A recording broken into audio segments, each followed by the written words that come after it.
নমস্কার। আজ আমরা একটা দারুণ গল্প নিয়ে কথা বলবো। এমন একটা গল্প যে আমাদের নতুন করে ভাবতে শেখাবে যে জীবনের আসল সম্পদ ঠিক কী।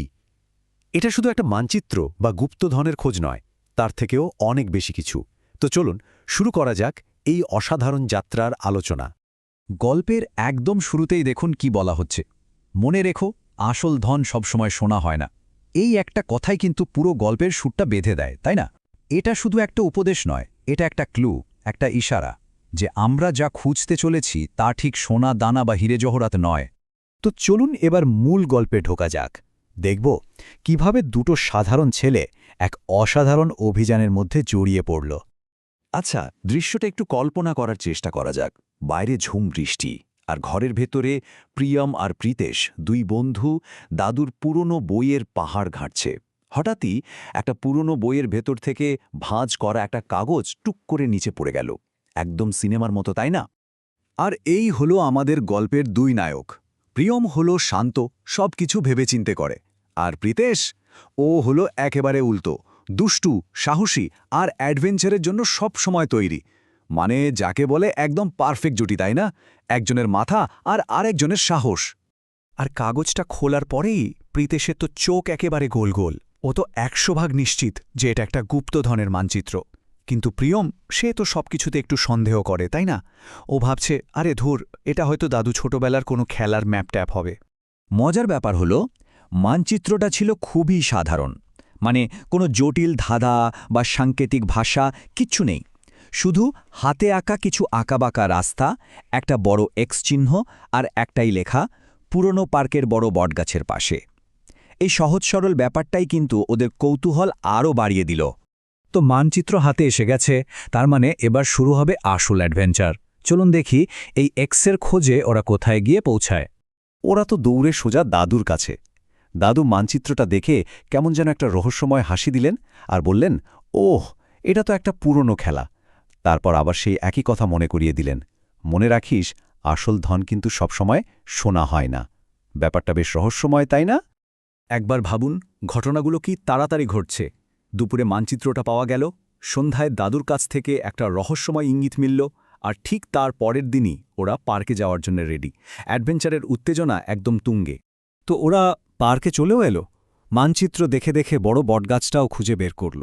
আর ঠিক তখনই ওদের বন্ধু রাহুলও এসে জুটে গেল। ব্যাস, টিম তৈরি। এবার তিনজনে মিলে এক্স দেওয়া জায়গাটা খুঁড়তে শুরু করল। বুকের ভেতর তখন কি যে উত্তেজনা। আর এখন আমরা গল্পের সবচেয়ে রোমাঞ্চকর অংশে চলে এসেছি, যখন সব রহস্যের পর্দা সরতে চলেছে। আচ্ছা, কি থাকতে পারে মাটির নিচে? কিছুক্ষণ খোঁড়াখুড়ির পরেই ঠং করে একটা আওয়াজ। কোদালের নিচে শক্ত মতো কিছু একটা লেগেছে। সাবধানে মাটি সরাতেই বেরিয়ে এলো একটা ছোট্ট পুরনো টিনের বাক্স। অবশেষে ওদের গুপ্তধন হাতের মুঠোয়। এই সময়টায় ওদের মনের অবস্থাটা একবার ভাবুন তো। কি ভাবছে ওরা? ভেতরে নিশ্চয়ই সোনার মোহর বা দামি কোনো পাথর। আমাদের মনেও তো এই প্রশ্নটাই আসছে, তাই না?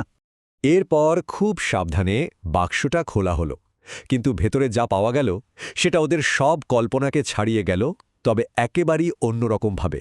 কোনো সোনাদানা, টাকা পয়সা কিচ্ছু না। বাক্সের ভেতরে কি ছিল জানেন?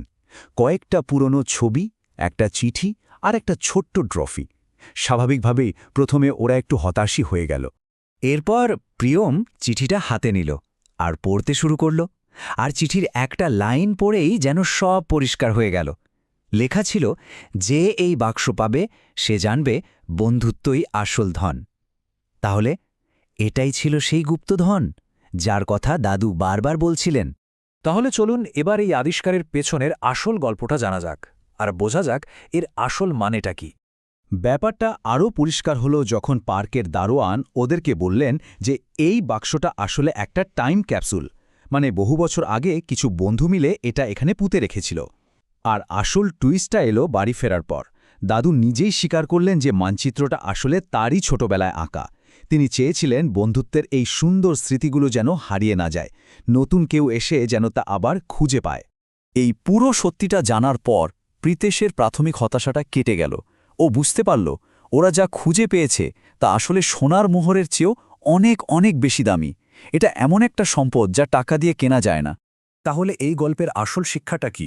শিক্ষাটা হলো জীবনের আসল সম্পদ হলো আমাদের তৈরি করা স্মৃতি আর আমাদের সম্পর্কগুলো। এগুলোই সেই জিনিস যা যে কোনো পার্থিব সম্পদের থেকে অনেক বেশি টেকসই। দেখুন, পার্থক্যটা খুব পরিষ্কার। একদিকে আছে সোনা, টাকা বা দামি জিনিস, যেগুলো হয়তো আজ আছে, কাল নেই, হারিয়ে যেতে পারে, চুরিও হতে পারে। আর অন্যদিকে আছে বন্ধুত্ব, স্মৃতি, একসাথে কাটানো ভালো মুহূর্তগুলো, যেগুলো সারা জীবন আমাদের সাথে থাকে, আমাদের পরিচয়ের একটা অংশ হয়ে যায়। আর এখানেই গল্পের আর একটা সুন্দর দিক লুকিয়ে আছে।